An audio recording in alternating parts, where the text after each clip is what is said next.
4 estructuras, ¿ya? Una de ellas que es el mesodermo paraxial, la lámina lateral del mesodermo, la cresta neural y las placodas ectodérmicas. Entonces, a partir de esas 4 estructuras es que se va a ir a conformar la cabeza y el cuello. Después de mencionarnos las 4 estructuras, nos están comentando de que a partir del mesodermo paraxial se van a formar todas estas estructuras, a partir de la lámina lateral del mesodermo estas otras, de la cresta neural otras y de las placodas ectodérmicas también otras, ¿sí? En realidad toda esa parte es más de memoria y no hay que llegar de América, así que la vamos a repasar. Lo que necesito que sepan en este momento es de que la cabeza y el cuello se forman a partir de estas 4 estructuras. El mesodermo paraxial estaría prácticamente formando lo que viene a ser una pequeña porción de la región occipital. Forma también el piso de la caja craneana, los músculos voluntarios de la región craneofacial, la dermis, el tejido conectivo de la región dorsal de la cabeza y las meninges, ¿sí? Prácticamente todo eso se va a ir a formar del mesodermo paraxial. Y de la lámina lateral del mesodermo se va a ir a formar el tejido conectivo de la laringe, cartílagos silicoides, aritenoides, y de la cresta neural irá a conformarse el esqueleto de la región media de la cara y los arcos faringeos, cartílago, hueso, dentina, tendón, dermis, vía madre, aracnoides, nervios sensitivos y el estroma glandular. Y además, a partir de lo que vienen a ser las placodas ectodérmicas, se estarían formando los ganglios de los pares craneales 5, 7, 9 y 10. ¿Sí? Ahí está. 5, 7, 9 y 10. Entonces, en síntesis, lo que a mí me interesa que ustedes sepan es de que la cabeza y el cuello se va a conformar a partir de 4 estructuras. Dijimos mesodermo paraxial, lámina lateral del mesodermo, la cresta neural y las placodas ectodérmicas. El resto es nada más para conocimiento. ¿Está bien? Después nos están comentando respecto a lo que viene a ser los arcos faríngeos. Nos dicen que aquella estructura que le va a dar la forma a la cabeza y el cuello son los arcos faríngeos. Hablando de arcos faríngeos, nos vamos a ubicar un poquito en el dibujo. Esto de aquí vendrían a ser los arcos faríngeos. Lo mismo tenemos del otro lado, otros arcos faringeos. Y nos dicen de que los arcos faringeos estarían formados por barras de tejido mesenquimatoso, así, barras de tejido mesenquimatoso, que entre un arco faríngeo y el otro, por fuera, aquí, se encontraría lo que son las hendiduras faríngeas, y estas hendiduras faríngeas nos dicen que están revestidas por ectodermo. Y entre un arco faríngeo y el otro, por dentro, se encontraría lo que son las bolsas faríngeas, que estarían revestidas por endodermo. Además, nos comentan de que cada arco faríngeo tiene un componente muscular, nervioso, cartilaginoso y además arterial. ¿Listo? Entonces, repitiéndoles un poco, decimos de que aquella estructura que le va a dar la forma a la cabeza, al cuello, son los arcos faríngeos. Los arcos faríngeos son barras de tejido mesenquimatoso, ¿sí? Y que entre un arco faríngeo y el otro por fuera se encuentran las hendiduras faríngeas, que están revestidas por ectodermo. Y por la parte interna, entre un arco faríngeo y el otro, se encuentran las bolsas faríngeas, que están revestidas de endodermo. Cada arco faríngeo tiene un componente muscular, cartilaginoso, arterial y nervioso. ¿Listo? ¿Hasta ahí está bien? ¿Sí? ¿Sí o no? Bueno.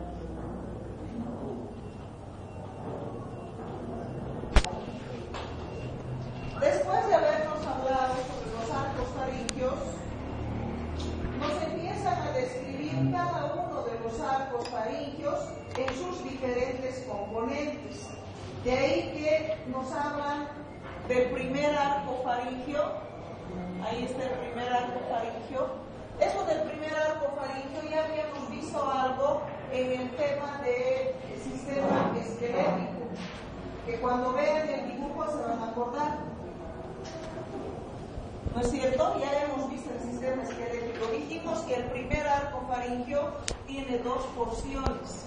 Una porción dorsal, que es el proceso maxilar, que va a formar el maxilar superior, el hueso cigomático y el hueso temporal. Y una porción ventral, que va por proceso mandibular, que va a formar la mandíbula. Y aquí, con líneas entrecortadas, está lo que es el cartílago de Meckel, que después termina desapareciendo. También habíamos hablado sobre el segundo arco faríngeo y los huesecillos. Dijimos que aquí hay tres huesecillos, que son el martillo, el yunque y el estribo. Dijimos que el martillo y el yunque se forman a partir también del primer arco faríngeo, y el estribo nada más a partir del segundo arco faríngeo. Esto en realidad ya lo habíamos visto anteriormente. A lo que voy es a lo siguiente, que les he dicho que cada arco faríngeo tiene un componente muscular, nervioso, cartilaginoso y arterial. Por eso que ahora nos están empezando a describir cada uno de sus componentes. Por el componente cartilaginoso vendría a constituirse todo esto. Después, por el componente muscular del primer arco faríngeo, tenemos los siguientes músculos: los músculos de la masticación, vientre anterior del bigástrico, miloioideo, el músculo del martillo, el peristafilino externo, y por su componente nervioso estaría la rama mandibular del nervio trigémino y los filetes nerviosos que van a inervar la dermis de la cara, ¿sí? Todo eso respecto al primer arco faríngeo. O sea, nos empiezan a describir uno por uno los arcos faringeos con su componente cartilaginoso, muscular, arterial, nervioso. Que no les vamos a exigir que lo sepan de memoria esa parte, ¿sí? Entonces, todo eso, primer arco faríngeo. Segundo arco faríngeo. En el segundo arco faríngeo también nos están hablando de sus diferentes componentes. Por su componente cartilaginoso tendríamos el cartílago ioideo, que está además en relación con el ligamento estiloioideo, apófisis estiloides del hueso temporal y el estribo.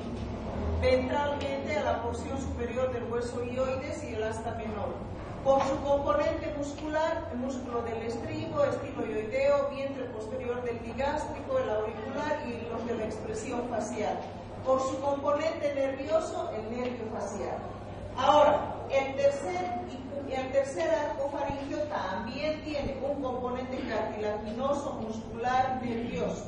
Por su componente cartilaginoso estaría formando la porción inferior del cuerpo y el asta mayor del hueso ioides. Por su componente muscular, el músculo estilofaríngeo, y por su componente nervioso, el glosofaríngeo. Y finalmente, el cuarto y sexto arco faríngeo estarían formando por su componente cartilaginoso los cartílagos de la laringe, cartílagos tiroides, cricoides, aritenoides, además un corniculado de Santorini y el cuneiforme o de Reisberg. Por su componente muscular, el músculo cricoideo, peristafilino externo y conductores de la faringe. Por su componente nervioso, el nervio laríngeo superior del vago y el laríngeo recurrente del vago, ¿sí? Entonces, nada más que ahí nos están mencionando cada uno de los arcos faríngeos con sus diferentes componentes. Una vez que nos han mencionado los arcos faringios, ahora sí, esto necesito que lo sepan, es que nos van a empezar a hablar sobre lo que viene a ser las hendiduras y las bolsas faringias. Haremos primeramente un reconocimiento. Hemos dicho este es el arco, son los arcos faringios, y dijimos que en la parte interna estaban las bolsas, ¿no es cierto? Bolsas faringias. La primera bolsa faringea va a formar lo que es la trompa de Eustaquio y la cavidad timpánica primitiva. Eso es lo que va a formar la primera bolsa faringea. ¿A partir qué revestimiento tiene las bolsas? ¿Ectodérmico o endodérmico? Endodérmico, perfecto. La segunda bolsa faríngea va a formar la amígdala palatina, segunda bolsa faríngea. Nada más que la amígdala palatina. La tercera y cuarta bolsas son diferentes a las anteriores porque nos dicen que estas bolsas tienen dos prolongaciones, una dorsal y una ventral. En la cuarta bolsa pasa lo mismo, tiene una prolongación dorsal y una prolongación ventral. Entonces, hablando de la tercera bolsa faríngea, la prolongación dorsal va a formar la glándula paratiroidea inferior, y la porción ventral va a formar el timo. Después nos están hablando de la cuarta bolsa faríngea, que por su ala dorsal va a formar la glándula paratiroidea superior y por la parte ventral va a formar el cuerpo último branquial. ¿Listo? Todas estas estructuras entonces son formadas a partir de las bolsas faríngeas. Además de los arcos y las bolsas faríngeas, hemos hablado también de las hendiduras, ¿no es cierto? Y de las hendiduras, la única que tiene importancia es la primera hendidura. Porque el resto de las hendiduras, ¿qué es lo que va a suceder? El resto de las hendiduras se van a fusionar, o sea, se van a unir y van a formar lo que viene a ser el seno cervical, que después va a terminar desapareciendo. La única hendidura que queda es la primera hendidura, y esta primera hendidura es la que va a formar el conducto auditivo externo. De ahí que cuando estemos viendo oído, vamos a volver a ver esta parte de las bolsas y las hendiduras, porque en el oído vamos a volver a hablar de lo que es la trompa de Eustaquio y la cavidad timpánica primitiva, que como verán, aquí ya nos están comentando de que se forma a partir de la primera bolsa faríngea, ¿no es cierto? Y por otro lado, el conducto auditivo externo, que se formaría a partir de la primera hendidura faríngea. ¿Cuál es el revestimiento interno de esta hendidura? Ectodermo, ¿no es cierto? Bueno, ¿está claro lo de las bolsas? ¿Sí? ¿Sí o no? Ahora, hablando, una vez que hemos visto las bolsas, hemos visto arcos faríngeos, bolsas faríngeas y las hendiduras faríngeas. Después de habernos hablado de todo eso, nos están hablando ahora de cómo es que se estaría formando la lengua. La lengua. Vamos a ver cómo se forma la lengua. Todo es a partir de los arcos faríngeos. Haremos un pequeño reconocimiento de la zona. Fíjense, esta parte de aquí, todo esto es el primer arco faríngeo. Este primer arco faríngeo, para la formación de la lengua, lo que va a hacer es formar tres estructuras. Dos laterales que se denominan prominencia lingual lateral, estas dos son prominencias linguales laterales, y un tubérculo impar. Todo eso se forma del primer arco faríngeo. Después, ¿qué va a suceder? Va a suceder que las dos prominencias linguales van a crecer, ¿sí? Estas dos crecen y forman toda la parte anterior de la lengua, toda la parte que está por delante de la B lingual. ¿Listo? Entonces, la parte anterior de la lengua se estaría formando a partir del primer arco faríngeo. Hemos dicho que este primer arco faríngeo va a formar dos prominencias linguales laterales y un tubérculo impar. Luego estas prominencias van a crecer, se van a fusionar y van a formar toda la parte anterior de la lengua, todo lo que está por delante de la B lingual. Después tenemos al segundo arco faríngeo, tercer arco faríngeo y una parte del cuarto arco faríngeo que prácticamente van a ir a formar toda la parte posterior de la lengua, ¿sí? Entonces, la parte posterior de la lengua se forma a partir del segundo, del tercero y una parte del cuarto arco faríngeo. Esta parte, que es la parte posterior, se llama cópula o eminencia hipobranquial, que es la que va a formar prácticamente la parte posterior de la lengua, ¿ya?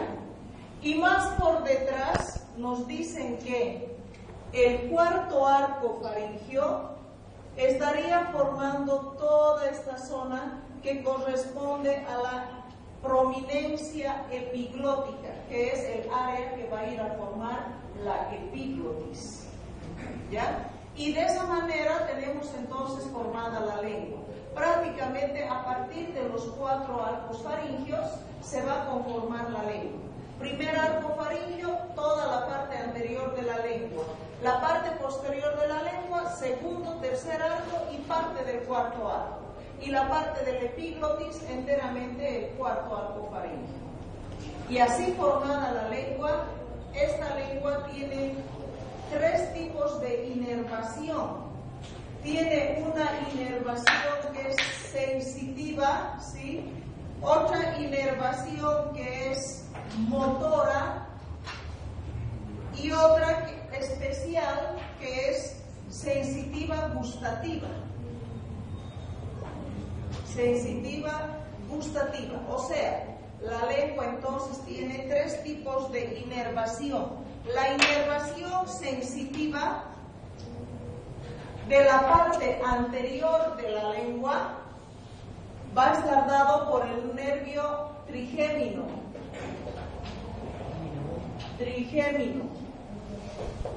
La parte posterior de la lengua va a estar dado por el glosofaringio y el laringio superior.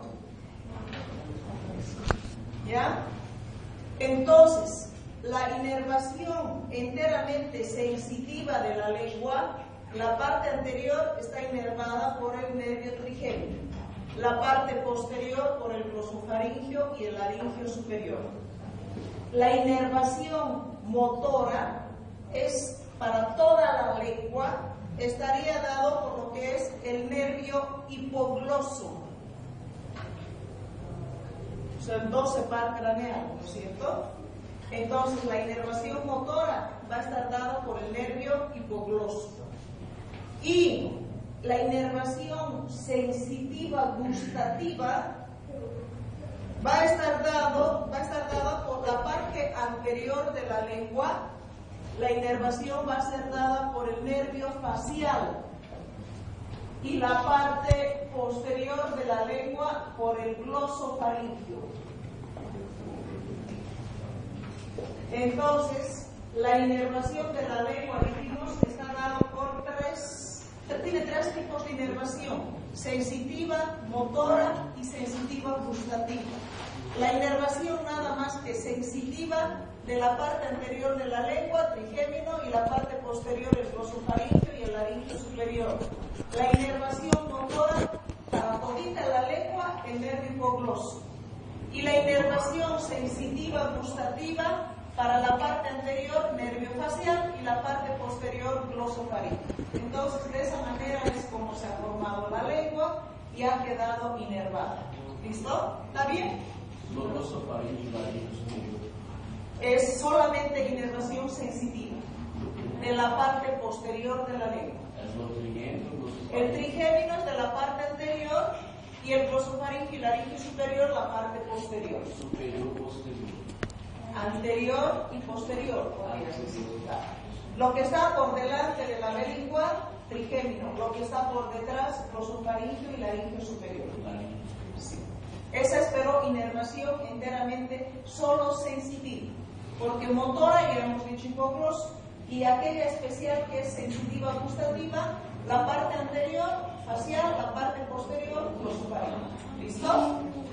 Una vez que nos han explicado cómo es que se ha formado la lengua y la inervación que tiene esta, nos están hablando ahora sobre la formación de la cara. Hay un dibujo muy bueno que nos va a ayudar a entenderlo mejor. Me gustaría que esta parte presten mucha atención porque no se comprende muy bien en el libro. ¿Ya? Desde ya, la parte de la cara se va a formar a partir de las siguientes estructuras. Una porción que se denomina prominencia frontonasal, ¿sí? Prominencia frontonasal. Dos procesos maxilares. Estos procesos maxilares son los que después van a formar el maxilar, que de inicio son dos procesos separados. Ya por eso son dos procesos maxilares, dos procesos mandibulares. Y estos son los procesos mandibulares. Y la parte media, que es esto de aquí, se denomina estomodeo. ¿Listo? Fíjense, esas son las estructuras que van a formar la cara. Esto de aquí no corresponde a la cara, sino que toda esta zona es la parte del corazón. ¿Se acuerdan cuando habíamos visto la parte del corazón? Dijimos que el corazón se forma cerca a la boca, ¿no es cierto? La boca va a estar aquí, aquí se va a formar la boca. Entonces, esto es la prominencia cardíaca, es el corazón que se está formando al mismo tiempo también. ¿Listo? Entonces, en la formación de la cara van a participar la prominencia frontonasal, los procesos maxilares y los procesos mandibulares. Ahora, en una etapa posterior, vamos a ver esta imagen. Tenemos lo mismo. Todo esto es el proceso frontonasal. Proceso frontonasal. Después tenemos los procesos maxilares que van a formar el maxilar. Tenemos los procesos mandibulares, ¿sí? Ahora fíjense que en el proceso frontonasal, que es todo esto de aquí, aquí ustedes están viendo estos dos orificios que parecería que fueran ojos, ¿no es cierto? Pero no son ojos, sino más bien son las fosas nasales que están separadas de inicio. ¿Listo? Son fosas nasales.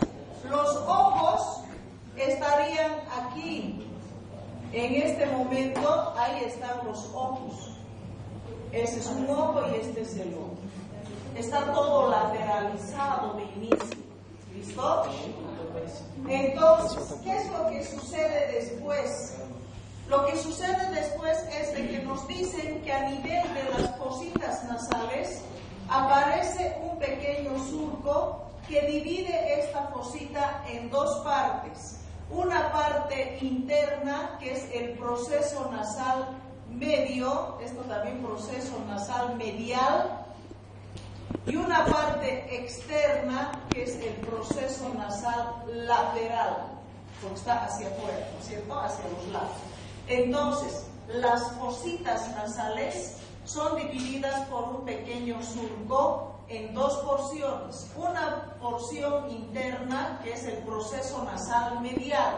Así se llama porque esta es la parte media y está hacia la parte media, entonces proceso nasal medial.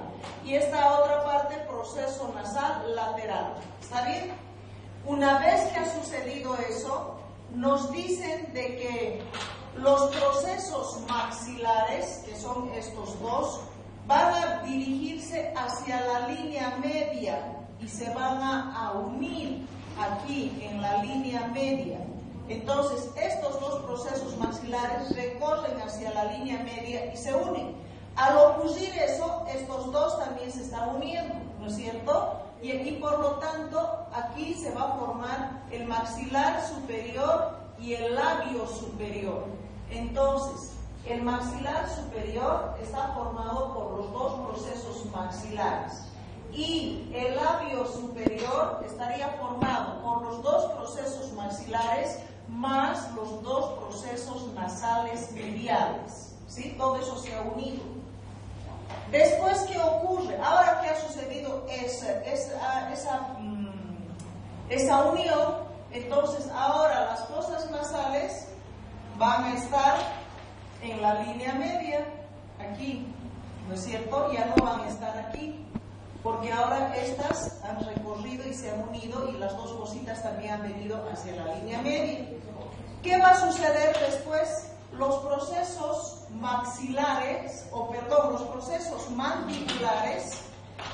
los procesos mandibulares también van a dirigirse hacia la línea media y se van a unir y van a formar el maxilar inferior y el labio inferior. Como todo esto ha venido hacia la línea media, ahora los ojos ya no están en las partes laterales, sino los ojitos vienen también a la parte mediana. ¿Sí? Y se ha formado así la cara. Ahora, fíjense, a nivel de la nariz tenemos ahí las fosas nasales y en esta parte va a venir la parte de la cresta y aquí las alas de la nariz, ¿no es cierto? Hablando de la nariz, como todo esto también se ha venido a unir, nos dicen de que el puente de la nariz, que es esta partecita de aquí que todos tenemos, ese puentecito de la nariz se estaría formando a partir de la prominencia frontonasal.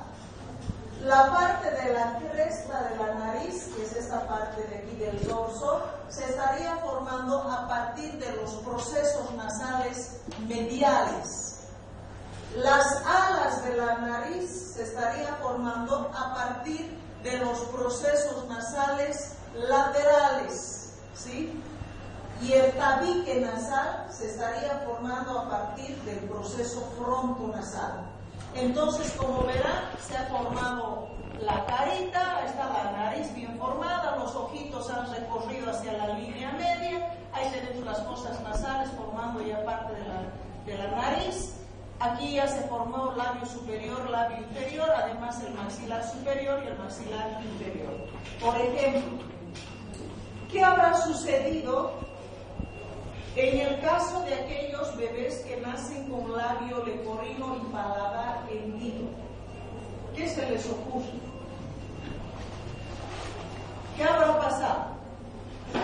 Habrá sucedido que esta unión no se ha llevado a cabo, ¿no es cierto? Por eso ha quedado el labio abierto y todo el paladar también, porque lo lógico era que los dos procesos maxilares vengan hacia la línea media y se unan y formen el maxilar superior y además el labio superior. Pero en este caso, ¿qué ha sucedido? No ha habido esa unión, de ahí que ha quedado abierto y por eso decimos labio leporino y paladar hendido, ¿no es cierto? ¿Cómo? ¿Qué puede condicionar? La causa puede ser, por una parte, como parte de un síndrome, ¿sí? Por ejemplo, trisomía 13 o trisomía 18, o puede ser algún otro agente teratógeno, principalmente el consumo de medicamentos, ¿sí? Cualquier agente teratógeno que actúe sobre esa mujer embarazada y afecte al niño Depende de la fase en la que se encuentre en formación. Por ahí justo se estaba formando la carita y la mamá fue irradiada, entonces eso también puede ocasionar a que estos dos procesos no se unan y esto quede abierto, ¿no es cierto? Pero hablando de la cara no es solamente todo esto que estamos viendo. Parte de la cara también estaría dado por este surco. Este surco todos lo tenemos. El surco subnasal, por debajo de la nariz, quiere decir. Surco subnasal. Además, también como parte de la cara, está el lugar donde están los 4 incisivos, los dientes. Además, parte de la cara formaría lo que está por detrás de los incisivos, que sería paladar primario, y más por detrás el paladar secundario. Para hablar de la formación del surco subnasal, en la parte de los 4 incisivos, paladar primario y secundario, nos dicen de que tenemos 3 componentes. El componente labial, componente maxilar superior y el componente palatino. ¿Sí?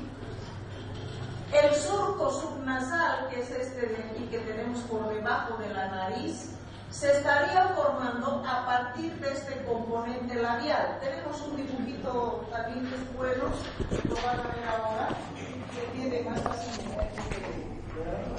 Bueno, lo que les decía, tenemos 3 componentes. Componente labial, que es el que va a formar esta partecita del surco subnasal, ¿sí? Componente del maxilar superior, que va a formar el lugar donde están los 4 incisivos, los dientes. Esa área va a formar el componente maxilar superior. Componente palatino va a formar lo que está por detrás de los incisivos, que es de forma triangular, que vendría a ser el área del paladar primario. ¿Listo? Entonces, el surco subnasal se forma a partir del componente labial. El lugar donde están los 4 incisivos se forma a partir del componente maxilar superior. Y el paladar primario se forma a partir del componente palatino. Pero además, por detrás del paladar primario está esta área que es el paladar secundario.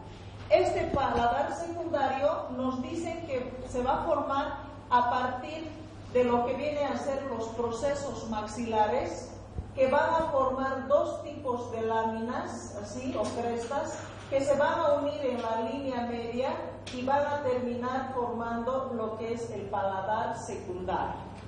¿Sí? Entonces, todo eso vendría a ser la cara. Pero además, ¿qué estaría formando parte de lo que es la cara? Vendrían a ser los dientes. ¿Sí? Y vamos a ver cómo es que se forman los dientes. Ustedes tienen en su libro un dibujito con el que realmente es bien fácil poder entender lo que es esto. Nos vamos a ubicar un poquito. Esta parte de aquí es la superficie de la encía. Imagínense en un bebé. Toda esa parte es la superficie de la encía. Por debajo de la encía vamos a encontrar el epitelio bucal, que es todo esto de aquí. Este epitelio bucal nos dicen que se invagina y forma una estructura en forma de C. Luego, esta estructura en forma de C presenta unas prolongaciones, así, que después estas ya no van a mantener comunicación, se va a cortar aquí y va a quedar formado una estructura así, con 2 capitas de células. Esta capa externa está formada por los ameloblastos. Estos ameloblastos van a formar el esmalte del diente. Y esta otra capa de aquí está formada por los odontoblastos, que van a formar la dentina del diente. Y la parte central, que es todo esto, va a formar la pulpa del diente. Entonces, de esa manera se va a formar el diente. De ahí que cuando el bebecito nace, nosotros lo que observamos es nada más la superficie de la encía, ¿no es cierto? Y ya cuando este bebé tiene 4 meses, 6 meses o 1 año, porque es variable la etapa de la dentición, cuando salen los primeros dientes, es una etapa variable, ¿no? Entonces, ¿qué es lo que va a suceder? Que este dientecito así formado, de a poquito va a ir subiendo, subiendo, subiendo, luego va a aparecer una partecita de este diente y finalmente más va a crecer y finalmente va a quedar ya el diente habiendo brotado completamente, a los que nosotros llamamos dientes de leche, ¿no es cierto? Después, cuando este niño llegue ya aproximadamente algunos a los 4 años, otros 5 o incluso 6, que es la etapa donde van a empezar a cambiar los dientes, ¿qué ocurre? La historia otra vez se repite, porque ha salido este diente y una vez que salió, está empezando a formarse el otro diente, bajo la misma historia, igualito, así de esa manera. Cosa de que cuando el niño tenga, como les decía, 4, algunos a los 4 años, otros a los 5 o a los 6, ese diente que ya se ha formado va a empezar a salir, va a empujar a este se va a caer y va a salir ahí recién el diente definitivo. ¿Listo? Entonces, de esa manera es como se van a ir a conformar los dientes. Y nada más respecto a este capítulo. Vamos a hacer una cosa. Les voy a hacer un pequeño resumen de todo aquello que ustedes tienen que saber, ¿sí? Puntual. ¿Está bien?